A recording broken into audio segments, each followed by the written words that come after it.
Saya Itul Fazriyah dari kelas IAT 4B. Di sini saya akan membahas materi tentang bangsa Arab sebelum pra-Islam sampai kodifikasi turunnya Al-Quran. Yang mana materi ini bagian dari mata kuliah Tarikh Al-Quran yang diampu oleh Bapak Muhammad Yahya, yang mana materi ini rujukan dari dua buku. Yang pertama Rekonstruksi Sejarah Al-Quran dan yang kedua Sejarah Teks Al-Quran.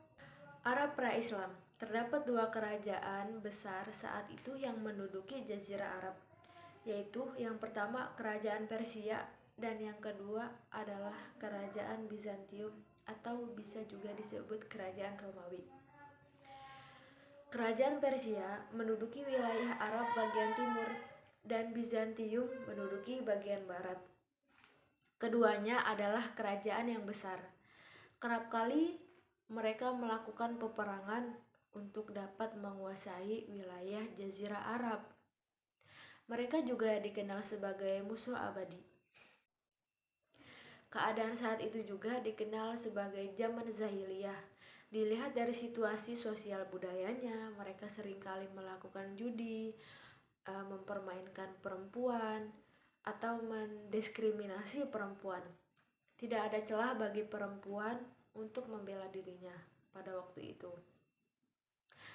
Lanjut ke fase Arab pasca Islam atau setelah masuknya ajaran Islam. Nah, ketika itu diawali dengan lahirnya seorang nabi atau utusan yang bernama Muhammad. Beliau lahir sebagai anak yatim karena saat masih dalam kandungannya, beliau ayahnya yang bernama Abdullah itu meninggal dunia. Beliau lahir pada hari Senin tanggal 12 Rabiul Awal. Nabi Muhammad dirawat oleh pamannya sejak umur 8 tahun setelah kepergian kakeknya.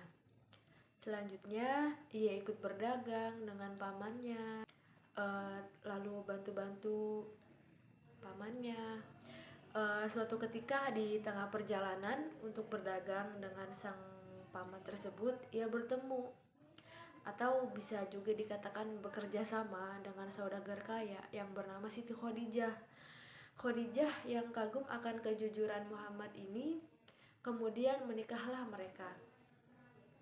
Nah, ketika ia berusia sekitar 40 tahun atau beberapa waktu setelah menikah dengan Khadijah, Muhammad secara teratur pergi ke Gua Hiro.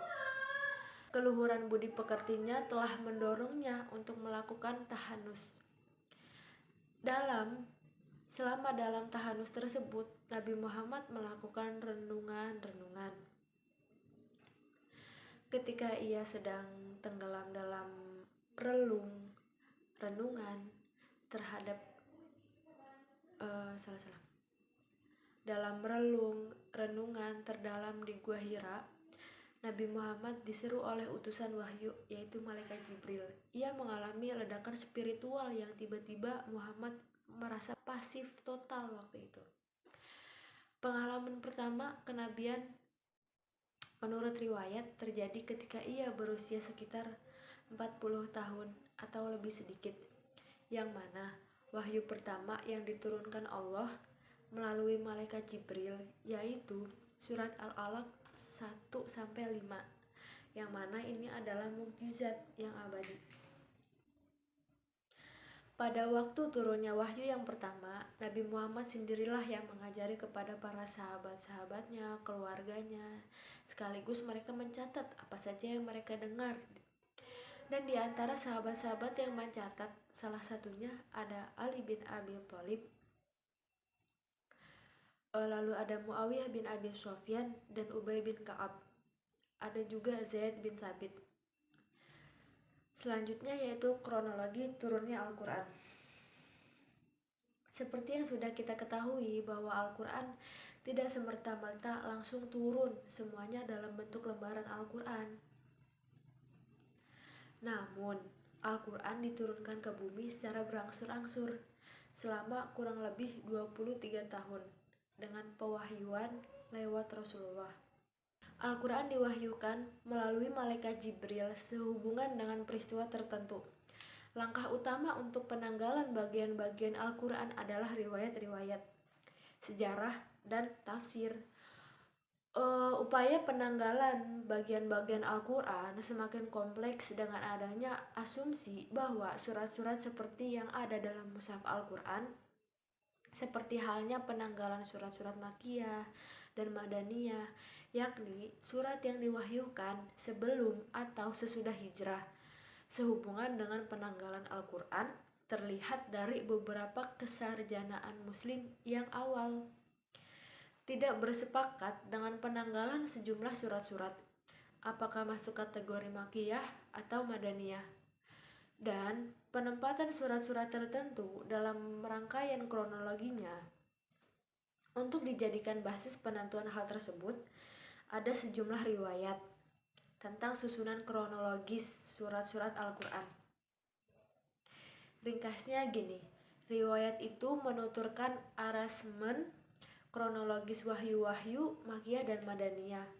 Ada 3 riwayat kronologi pewahyuan surat-surat Al-Quran, yang jika riwayat-riwayat tersebut dibandingkan antara riwayat satu dengan yang lain, akan terlihat sejumlah kemiripan ataupun perbedaannya. Riwayat pertama bersumber dari Ibnu Abbas, riwayat kedua bersumber dari manuskrip karya Ibnu Muhammad bin Abdul Al-Kahfi dan dari abad ke-15 itu, dan riwayat ketiga itu bersumber dari Ikrimah dan Husain ibnu Ali bin Abi Hasan. Misalnya surat Makkiyah urutan kronologi surat ke-38 dalam riwayat Ibnu Abbas yaitu surat Al-A'raf, begitupun dengan riwayat Al-Kahfi yaitu surat Al-A'raf. Namun, dalam riwayat Ikrimah dan Hasan, kronologi surat 38 adalah surat Al-Jin.